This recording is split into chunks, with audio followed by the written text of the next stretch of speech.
Praise the lord. అపోస్తలుడైన పౌలు గలతీలకు రాసిన పత్రిక 6వ అధ్యాయము 9వ వచనము చదువుకుందాము. మనము మేలు చేయుట యందు విసుకక యుందము.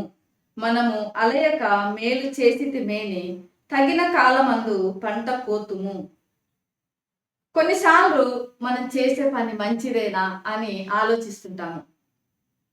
మనము అలయకుండా మేలు చేస్తున్నాము, అయినా కూడా మనకి ఎలాంటి మేలు జరుగుటలేదు, ప్రతిఫలంగా మనకి ఎలాంటి ఫలము రావడం లేదని కూడా అనుకుంటుంటాము.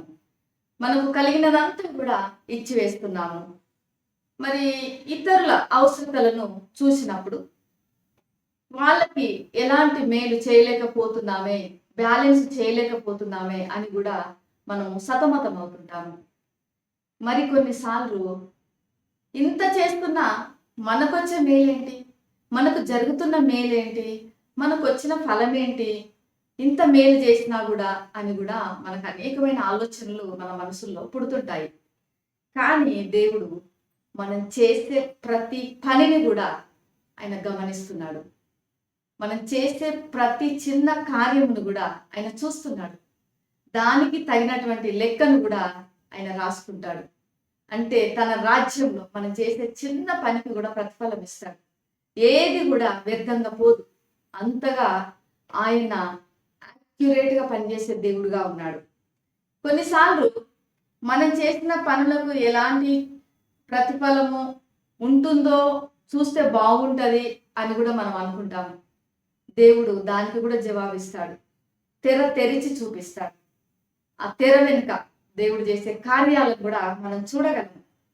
మనం చేసే కార్యాలు ఎంత యోగ్యమైనవి, మనం చేసే కార్యాలు ఎంత ప్రాముఖ్యమైనవి, అవి ఎంత రమ్యంగా, ఎంత అందంగా ఉన్నాయి. ఆ కార్యాలు మనుషులు రక్షణ పొందుటకు ఎంత ఉపయోగకరంగా ఉన్నాయి. మనము చెప్పినటువంటి దేవుని మాటలు, ఒక 4 మంచి మాటలు ఇతరుల జీవితాలలో ఎంత ప్రభావం చూపింది, వాళ్ళు రక్షణ పొందుటకు అవి ఎలా కారణమైనవి, దేవుడు అన్నిటిని మనకు చూపిస్తాడు. మన సమాజంలో కానీ, మన సంఘంలో కానీ తన గురించి చేసినటువంటి కార్యక్రమాలు, శక్తివంతమైన ఆరాధన ద్వారా ప్రజలు రక్షణ వెలుగుని ఎలా చూశారు కూడా మనము చూడగలము. దేవుడు చూపిస్తాడు. కొన్నిసార్లు తెర వెనుక జరుగుతున్న వాటన్నిటిని, మనం చేసే ప్రతి పనిని కూడా దేవుడు చూస్తున్నాడని మనం జ్ఞాపకం చేసుకోవాలి. కొన్ని పనులకైనా మరి ప్రతిఫలాన్ని కూడా సిద్ధం చేస్తాడు. కొన్నిసార్లు వెంటనే సిద్ధం చేస్తాడు, కొన్నిసార్లు తన సమయంలో వాటిని మనకు అనుగ్రహిస్తాడు. మైక్రోవేవ్ లాగా చాలా ఫాస్ట్గా దేవుడు మనకు ప్రతిఫలాన్ని ఇవ్వడు. ఆ రీతిగా దేవుడు పనులు చెయ్యడు.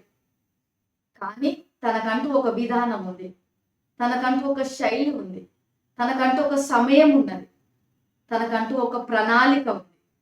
తన ప్రణాళిక ప్రకారం, తన యొక్క విధానంలో, తన సమయంలో, తన శైలిని బట్టి దేవుడు పనులు జరిగిస్తాడు. మన జీవితంలో ఆయన మేలులను అనుగ్రహిస్తాడు. తగినటువంటి పంటను కోయటానికి మనకు ఫలాన్ని కూడా ఆయన అనుగ్రహిస్తాడు. మనకు అది వెంటనే కళ్ళకు కనిపించకపోవచ్చు, అదృశ్యంగా ఉండొచ్చు, కానీ మనం ఖచ్చితంగా ఫలమైతే పొందుకుంటాము. ఆ పంటనైతే మనం కోస్తాము. మనం చేసే పనిలో విసుకక ఉండాలనేది మాత్రం వాస్తవం. ఇదే మాటలను మరి ఎంతో ప్రోత్సాహపరుస్తున్నారు పౌలు గారు గలతీ సంఘస్థులను. మన ఎప్పుడు కూడా మన దృష్టిలో మిషన్కు కావలసినటువంటి ప్రాముఖ్యతనివ్వాలి. మిషన్ అనేది మనకు ఎంతో మరి ప్రాముఖ్యమైనటువంటి కార్యంగా మనం భావించాలి. అది మన ప్రాముఖ్యమైన ఉద్దేశంగా ఉండాలి.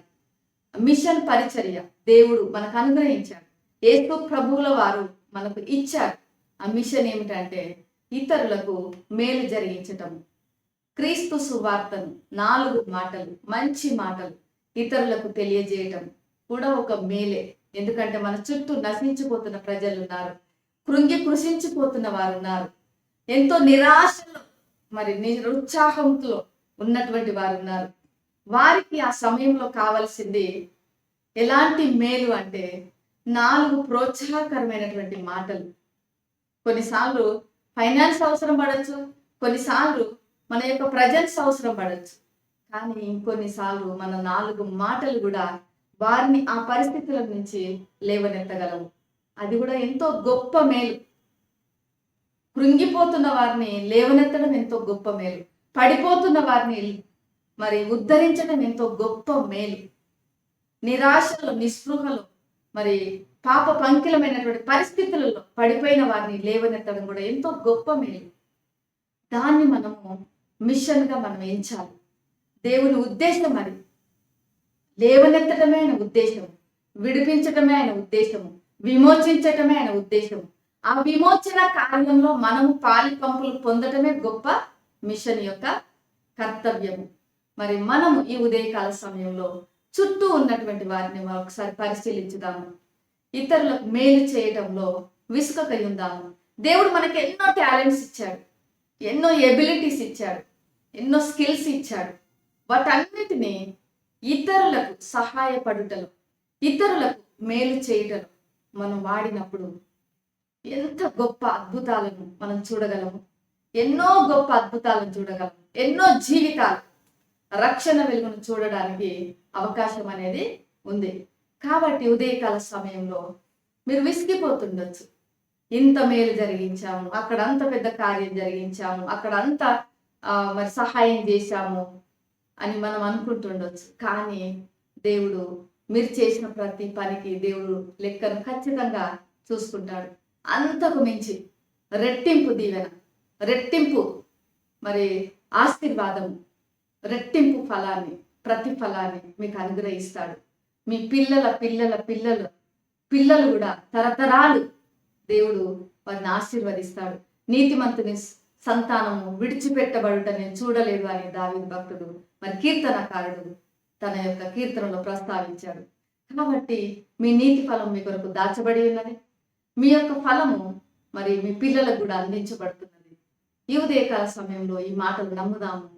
ఏ చిన్న మేలు చేయటానికి మనకు చేతికి వచ్చినా చెయ్యిని వెనుకకు తీసుకోకుండా మనము ముందుకే చాచుదాము. యేసు ప్రభువుల వారు కూడా దినమెల్ల మన కొరకు తన చేతులు చాపి మన కొరకు ఎదురు చూస్తున్నాడు, తన యుద్ధకు రావాలని. అలానే మనం కూడా మేలు చేయటానికి మన చేతులు చాపుదాము. మనకు చాతనైనంత సహాయము చేయుటలో విసుకక ఉందాము. ప్రేమ నమ్మకం కలిగిన పరలోకపు తండ్రి, నీకు వందనాలు చెల్లిస్తున్నాను. ఈ ఉదయకాల సమయంలో ప్రభువా, మేలు చేయుటలో విసుకక ఉందాము అనే మాటను మేము నేర్చుకొని ఉన్నాము. మాకు చేతనైనంత సహాయము అవసరతలో ఉన్న వారికి చేయటానికి సహాయం చేయమని యేసు నామములో ప్రార్థిస్తున్నాము తండ్రి. ఆమేన్. దేవుడు మిమ్మల్ని దీవించును గాక.